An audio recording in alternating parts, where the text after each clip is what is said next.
Alright, so the iPhone 11 series for 2019 is going to launch on September 10th, and that's less than a month away now. And in my opinion, this is the best time to talk about the iPhone 11 series. So there's going to be 3 devices that Apple's going to launch on the same day in the same event. Unlike last year where the 10R was held back for some time, the 10S and 10S Max came out, before. But this time around, as I said, 3 devices, and the naming, the current naming that's going around the web, that is iPhone 11, iPhone 11 Pro, and iPhone 11 Pro Max. The iPhone 11 is gonna be the successor of the iPhone 10R, the LCD 6.1-inch iPhone. iPhone 11 Pro and Pro Max are gonna be the successors to the iPhone 10s and the 10s Max. Now, don't get fooled by the Pro naming. The Pro naming does not mean you get bezel-less display, no notch, high refresh rates, reverse wireless charging, beefy specs, beefy battery, no USB Type-C as well. None of that is there in this year's iPhone launch. And yeah, there's not a lot to talk about. There's nothing new happening. There's nothing really attractive happening that's going to blow your mind with the new iPhone 11 series, apart from the cameras. And that is the whole and sole reason I think someone might be interested in the iPhone 11 series. So that's going to be the new camera system. So first, let's get to the basics, and then we'll talk about the cameras and stuff like that. So as I said, 3 devices, and the display sizes will be carried forward from last year. So 5.8 inches and 6.1 inches and 6.5 inches. So the 5.8 inches iPhone 11 Pro will go to be OLED, and yeah, that's going to be the iPhone 10s successor, so you guys know what it's going to be like. iPhone 11 Pro Max is going to be 6.5 inches, again OLED, successing the iPhone 10s Max.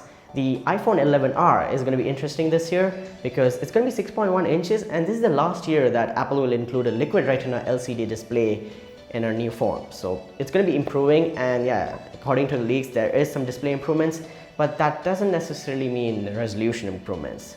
Some improvements to the quality, anti-aliasing, and yeah, through the corners of the display. But the iPhone 11 Pro and Pro Max will have a high resolution OLED display. That's going to be again pretty good, but no high refresh rate here, no 120 Hz ProMotion display, nothing of that sort. And the notch still remains, but towards the front you will have improvements to the selfie camera as well as the Face ID system. So yeah, a better sensor for the front-facing selfie camera and an improved Face ID system for again faster unlock speeds and just faster operation compared to the second generation of Face ID that came with the 10s and 10s Max. And yeah, that's appreciated. And Apple may or may not go with an in-display fingerprint scanner. That's going to be like a 80% no and a 20% yes, because they believe that Face ID is the future of biometric security on phones. So they might not go with the in-display fingerprint scanner. Talking about the specs, you'll have the Apple A13 or A13 Bionic, whatever they want to call it. And yeah, they might go with a different naming for the processor, but it's going to be a beast. And when it comes to iPhones, there's not a lot to judge from the numbers itself. There's going to be 4 to 6 gigabytes of RAM. There's going to be a 128 gigabyte base variant for the Pro and Pro Max, and 64 gigabytes for the iPhone 11R. And there's also going to be again battery improvements. The battery capacity will increase marginally. iPhone 11 Pro Max, we're talking anywhere from 3600 to 3800, 3400 to 3600 for the iPhone 11 Pro. The iPhone 11, the budget LCD variant, should have anywhere from 3200 to 3400. So again, marginal improvements in the battery life. So yeah, fast charging will be there. No headphone jack as usual, no USB Type-C. Water resistance, so IP68, but as of now there's no news about reverse wireless charging, so I assume it's not coming. And yeah, most of the phones in this year 2019 have kind of been bland, apart from the OnePlus 7 Pro. Galaxy Note 10 Plus kind of underwhelming as well, and the iPhone 11 series kind of seems underwhelming as well, and the Pixel 4 that's coming up very soon, it's already leaked, so there's nothing new in my opinion to wait for or be excited for in 2019. And phones in general, they're kind of getting stale. Again, that's my opinion. You might have different opinions. Let me know in the comments down below. And talking about the camera system, let's come to the camera system that Apple is going to be talking a lot about and boasting a lot about on the stage at the September 10 launch event. There's going to be 3 cameras on the iPhone Pro and there's going to be 3 cameras on the iPhone 11 Pro and the Pro Max. So there's going to be a normal wide-angle camera, there's going to be an ultra-wide-angle camera and a telephoto camera. And the buzz is going to be about that ultra-wide-angle camera. It's going to be really good quality. Plus, you can do 4K 30 FPS video with the ultra-wide-angle sensor. So you have a mini GoPro in your hand of sorts. It's going to be 120 degrees field of view. There's going to be improved audio recording with multiple mics. So yeah, stereo audio recording.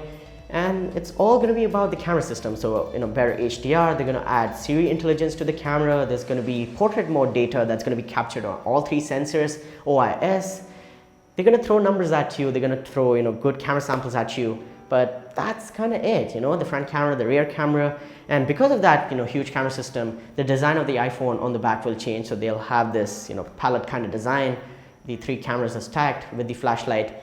The iPhone 11R or the iPhone 11, the budget LCD variant, will have only 2 cameras, and I'm assuming they'll go with the ultra wide angle plus normal wide angle.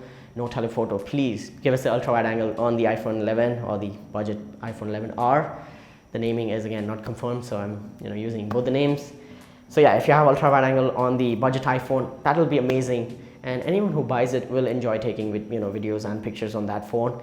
And other than that, there's going to be a bunch of new colors, and product red is going to be launched alongside all the other phones on launch day, so same day. And pricing, let's not even talk about that. Apple's never been about the value for money or bang for the buck. So pricing will be above $1,000 for the Pro and the Pro Max, and it should be under $1,000 for the iPhone 11 or the budget variant. So yeah, let's see how budget is going to be, how affordable it's going to be. Other than that, there's going to be Apple Pencil support on the iPhone 11 Pro and the Pro Max, and that's the only feature I think that the Pro naming kind of justifies, Apple Pencil support.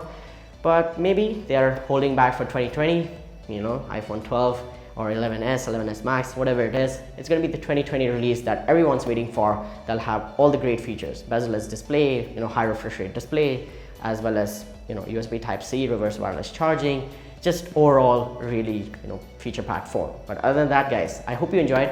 Those were my opinions, my thoughts on the iPhone 11, 11 Pro and 11 Pro Max before its launch.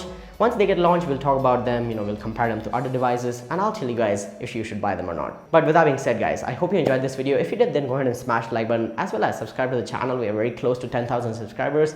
Hit the notification bell so you don't miss out on future uploads. I'll talk to you guys in the next one. Peace out.